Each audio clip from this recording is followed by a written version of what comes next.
Hey everyone, Ekman here with another video, and we have the entirety of the 5th star deck for the Gundam card game that got dropped today. You can find all the cards on Eggman events if you guys want to check out what we have already for this set, as well as GDO2, which we're going to look at a couple cards specifically that work with the star deck with it as well. I'm not going to have any like decks built, right now. I don't like having like decks built when like these in-between formats when we don't know the entirety of like a set or something, but I am really looking forward to introducing a new color for this game, purple primarily, as well as like the new mechanics that we get with it as well. So if you guys are new to the channel, please make sure to hit that like and subscribe. We make a lot of content for the Gundam card game, and I don't want you guys to miss it. Also, if you guys want any of these cards, if you want to check out my deck builder, you can find it linked in the description. It is the deckbuilder.eggmanevents.com, and we're doing our best to keep this updated as we get more and more reveals with GDO2 releasing next month, and also Star Deck 5 I think comes out at the end of the month too, so you make sure to check that out. But again, we do have purple as our new color, and it does have kind of these mechanics of one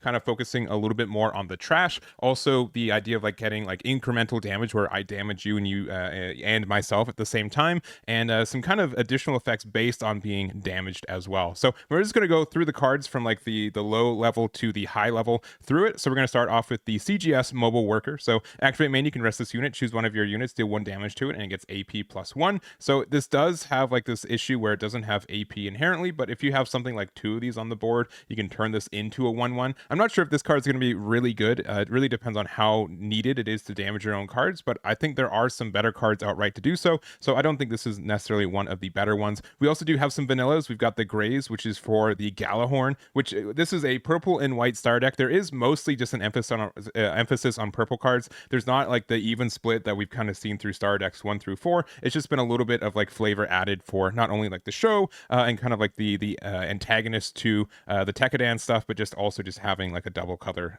deck. So we also do have like the grays custom. So this is the Tekkadan version of it too. So just a couple of these 2-drop ones that help you throughout it. So we have a 4-3 split between the two of them. So we also do have the Grays Commander type, so this is a blocker, it's a 3/2, and it does have a link with any of the Galahorn trait cards, so not too bad, right? We've seen Zawart be pretty popular, but part of the reason for that is the fact that it is a level 2 cost.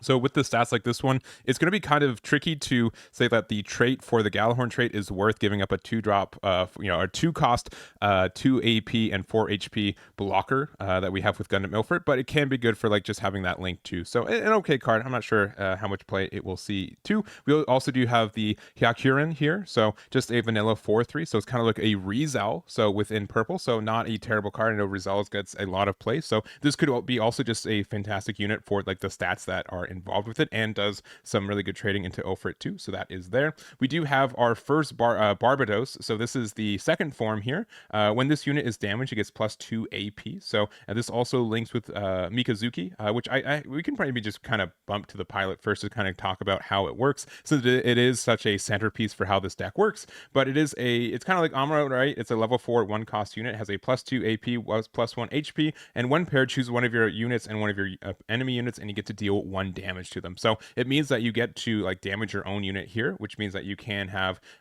this immediately be like a 4/3 and then kind of a 6 a 4/3 and then a 6/4 with the Mikazuki, so being able to get that and some incremental damage on your opponent. I think that there's also going to be like I'm a big fan of like the blue and red like ping decks that we've been having, like the Cyber New type builds. So because of that, being able to have purple be like this complementary color to that gameplay means that I think that immediately we'll be looking at like blue cards or red cards for maybe like some immediate pairs for this, because you do get again all this incremental damage, which means you get some really good trades, right? It really doesn't matter how much HP you have if you're going to trade with a unit anyways. So being able to get kind of these force 2-for-1s could be really great for this one. But this being able to be a pretty easy 4 AP without a pilot, and then easily when damaged, like this being able to hit a 6 HP base or 5 HP base very easily is really, really nice. So I think this has been a moderately good card. If you're playing Mikazuki cards, definitely worth a consideration.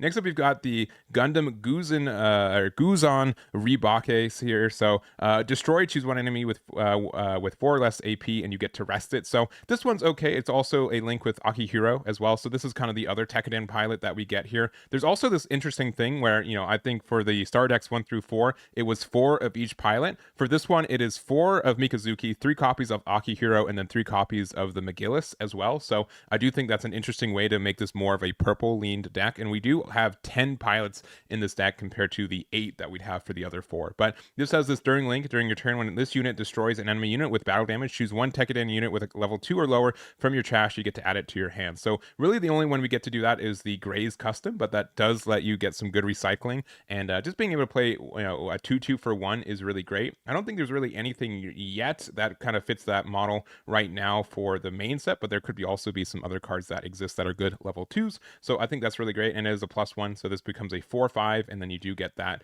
additional effect when destroyed. And I guess while we're looking at it, we've got our last pilot. We've got McGillis here.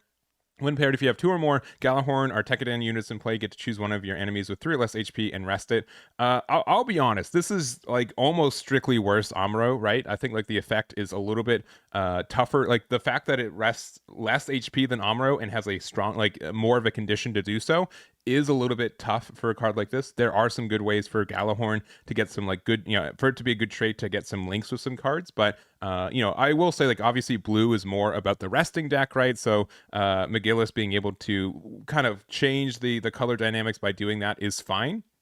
But you do kind of have to have like a really good unit to link with this to make it kind of worth it in my mind. So not a terrible card, but when you look at, compared to Amuro, I think Amuro is generally better. So if you're playing a deck without blue, you definitely play this card. If you're playing a deck with blue, Amuro's likely so far the better card, but there could be some main deck cards that make this, a little bit more attractive there. So there is that. But it does have the link with the Grays here. So it does have blocker. So it's a 4/2 with blocker. And then when paired, you get to choose one enemy unit that is level 3 or lower. It gets -2 AP for this turn. So kind of like an in-between with like a L strike, right? The fact that it's like a cheaper L strike is really nice. The fact that it's just a when paired effect is cool too. The fact that it only has 2 HP is a little bit tough when it is a blocker. You kind of wish that it was like a 2/4 with these stats with it, but being able to get that -2, you can also, like, if you have Kira as well, like you can give like the -2 twice, once for this effect on something that's level 3 for the turn, and then having that ability. So I think there are some like decks that appreciate the ability for this card. I don't know if this is worth enough to play McGillis by itself.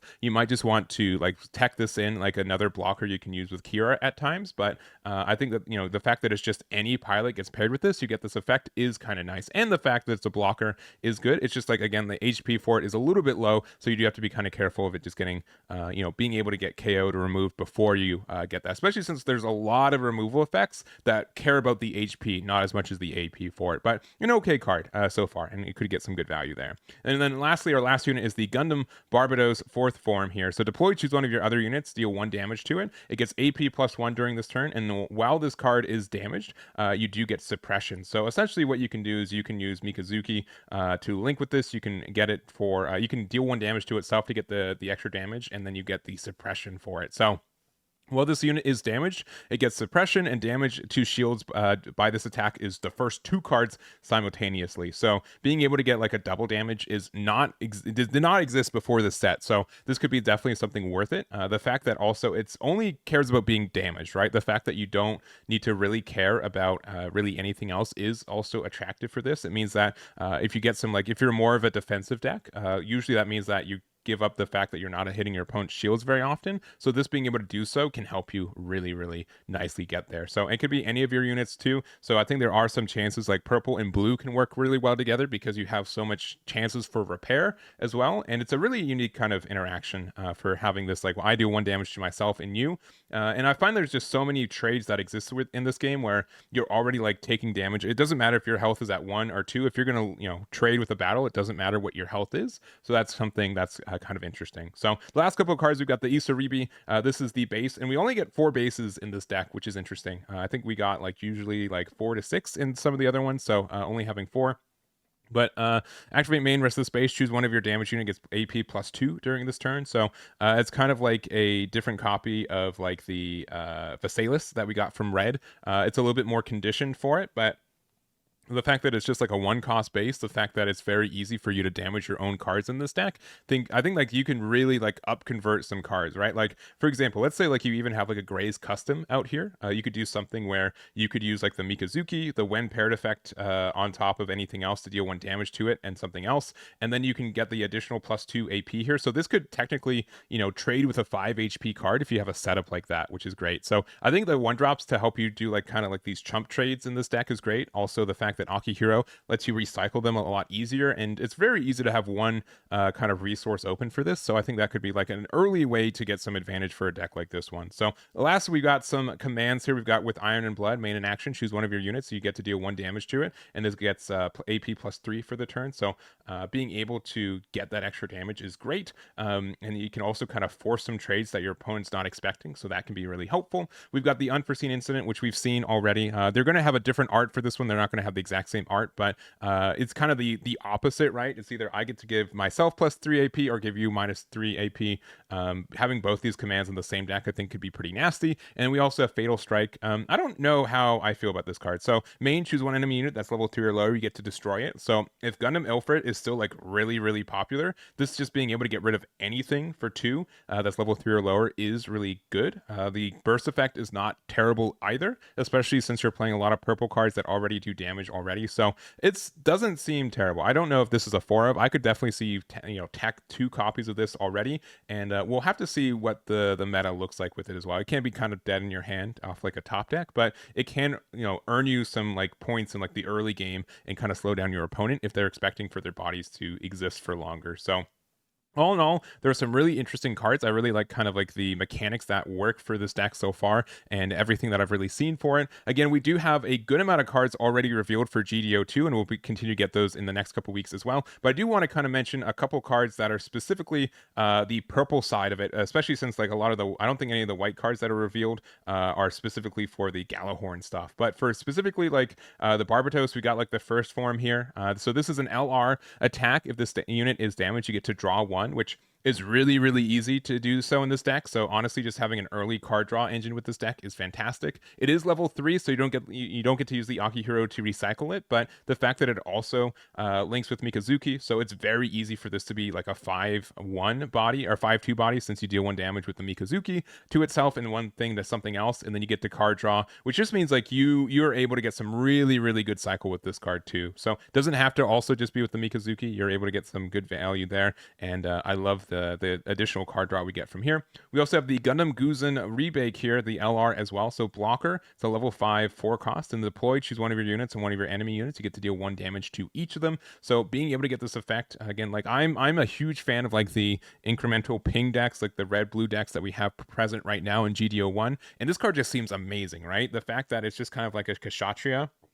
that's more flexible, right? The fact that there are so many situations where, let's say I have a 4-2 body that I know that I'm going to trade into a Gundam Ilfrit already. I don't mind dealing 1 more damage to it, knowing that I'm going to lose it this turn to maybe get the removal on something else that my opponent wasn't expecting to get the trade with. So I think that's really strong. I think the only thing that I think that could be an issue with purple is that if I'm in the mirror match, we're both kind of pinging our own units, so it could be very destructive very quickly, and we're not immediately getting value from doing so. But again, we do have access for card draw and recycle, which I think is really strong and can help us get into the late game pretty successfully. So and then we also have the Ryusei Go Grave Custom 2. So deploy, choose one of your units, deal 1 damage to it. If you do, you get to draw 1 and discard 1. Anyways, that's going to be it for us. I'm really looking forward to the future of GDO2 and Starter Deck 05. This also is really notable because for the October regionals that we get for this card game, we do have access to this starter deck. So there is a chance that some of these purple cards, or even the Galahorn stuff, could be impactful. So I am looking forward to seeing what that looks like. Obviously, GDO2 is coming out later in October too, which should have some really good synergies, and I'm looking forward to the rest of that as well. So thank you guys for watching. I really do appreciate it. Make sure to be on the lookout for more videos in the future, and I'll catch you all next time.